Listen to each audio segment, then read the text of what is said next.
Hi, this is Vicki Robinson. I had a question from a customer about colorizing JPG overlays. She had purchased my Artful Add-ons number 5. By the way, my Artful Add-ons are little bits and pieces of things that will help you finish off any page on any kit, using any kit. It doesn't even have to be my kit. I just put together a page border, a JPG overlay, some elements and some brushes that are just some finishing touches and some accents for your page. And as I said, my customer had a question about how she could use these background overlays, these JPEGs. So let me show you quickly one idea I have for how to colorize them. Now, as I've said, these overlays are grayscale and they're JPEGs. That means they're not transparent. You can't see what's below them. They're not meant to act as finished backgrounds. They're meant to add some texture and dimension and interest to your background. So what I've done here, to give you an idea here, is I've just filled this layer with a solid color, and I've got my overlay on top, and now I'm going to change the blend mode of this overlay so that it can interact with the layer below. And strangely enough, the first blend mode I'm going to try is overlay. So come down to overlay, and you can see that now my background overlay in overlay mode is taking on the color of my very bottom layer here. Very quick, very easy way to change the color of an overlay. You can adjust the opacity of the background overlay layer if you like, and see how that impacts your overall look. You can actually even try the soft light blend mode. It doesn't have nearly as strong an impact on your page, and I tend to like overlay best. Let's try the same thing on another paper. Here is a background paper from my Age is Just a Number kit. This is background number 12. And turn on this overlay, and you see it's still in overlay mode, 100% capacity. So I've got something really interesting here. Let's see if I change this opacity a little bit. So there you have it. That's a real simple way your overlay can take on the color, any color you want, by blending it into a solid color or another background paper. That's easy and that's quick, but that's not the most interesting thing we can do. So why don't we play a second?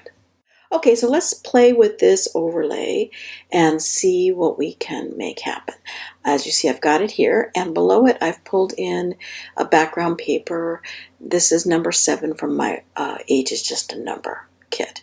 So I've just got that here in the background under normal setting, and on top of it we've got the overlay. Now this is a JPEG, meaning it's not transparent, so you cannot see right now what's below that layer. I'm going to change the blend mode of this background layer, overlay layer, to actually overlay. And as you can see, the lighter parts of the overlay have come through, showing some of the texture of the overlay. I'm going to bump that opacity down a little bit, just so it's not quite so stark. And actually this makes a very nice paper. It has some of that text showing through from the underlying layer, and I still see these mixed media bits, so it's nice and it's textured and it's great. But let's see if we can't colorize this a bit and give it a little bit of a pop. To do that, for this example, we're going to add a gradient overlay. And to do that, you're just going to click on the little black and white adjustment layer icon. In this version of Elements, it's at the top of the screen. Older version of Elements, I think it's towards the bottom of your layers panel, but just click on that, and we're going to say gradient. Now I should say that it's helpful sometimes if you start off with your color chips, the colors that you want to include on this paper, but it's not necessary because we can actually change them once we're in the gradient. And in case you're not familiar with gradients, a gradient is a gradual shifting of colors from one color in the spectrum to another, and depending on your gradient settings, you can do that in different ways. So we're going to come back up here. Remember, I'm selected on my overlay. layer, which is set to overlay mode, blend mode, with an opacity of about 65%. That's sort of optional, whatever you like best. And I'm going to come in, click on gradient, and what you'll notice immediately is that you see an overlay, a gradient. This is telling you that it's coming a single color, your foreground color, to clear. And you can see that actually happening. And it's happening in a linear fashion, meaning it's going from solid to nothing, transparent, according to this gradient, in a linear fashion. We're going to double click on this gradient right here and get some options up here at the top.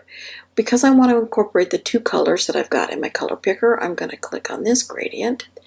And as you can see, it's filled in my entire screen with the gradient moving from my foreground color of this blue, green, teal color to the lighter green color. Now, so that we can see this just a little better, I'm going to say okay right now and accept this, but I'm going to change my blend mode on my gradient fill layer to overlay so that you start to see the effect that this overlay, this gradient, is having on my paper. And already you can see that's made a big difference. I've taken what was basically a brown and white interesting paper by just doing this alone, by adding this two-color gradient fill. I have already changed the nature of my paper. And before we go on, we could even change the opacity of this so that color is not coming through quite so much. Let's just move this down, and that starts to reveal a little bit more of the texture in the underlying overlay. But let's play and see what else we can do. So here's one option. Just pick your two colors and choose the, remember, to get back into this now, by the way, I'm just double clicking on the a gradient fill. Come back in here. So I've just chosen this two-color overlay. Two-color gradient, I'm sorry, so that you can see what it does right here. But the cool thing about gradients is that you have a lot of control over the way this gradient looks. I can adjust these sliders here, which control where the two colors are merging on my gradient. Let's see if I can move that puppy out of the way here. So if I move this top here, may not be very visible, but what it's doing on my underlying paper is it's changing the point at which these colors blend. So if I move these, you'll see ever so slightly changes in my background paper, more to the green. But the other cool thing is I can also change the colors. So these controls down here on the bottom say this color blue is going to go until this point, gradually changing into this color green. So let's say I actually wanted this to be some sort of pinky color. So when I click on this little color option comes up here, and I'm going to use my color picker slider. Let's just see what happens if we choose one of these colors in here. So now you can see that the color that I've chosen for this lower control is now filling the lower half of this gradient, and it's gradually changing to this lighter color green that I have here. Let's change this one. Click on this. That opens, gives me the option to change the color, and let's just go wild. Let's just go and choose, see what kind of color we get in here. Not seeing much change here, but I know why that is. Let's just pick this color right here. There you go. So now I've gone from, let's just say okay on this. I've gone from, gone from this plain, basically two-toned color overlay paper, which is perfectly fine, to a gradient that has actually changed the colors to give me something more vibrant. Let's go back in and play with this a little bit more. Double click on it, open up the gradient fill dialog box. Let's say I wanted to add yet another color. Well, just click up here, add another spacer in there. another change from this color to this color, and then click down here. And as you see, it's now associating another color with my two colors. I'm going to click on that to change the color. Let's see if we can do something really wild here. What can we do really wild?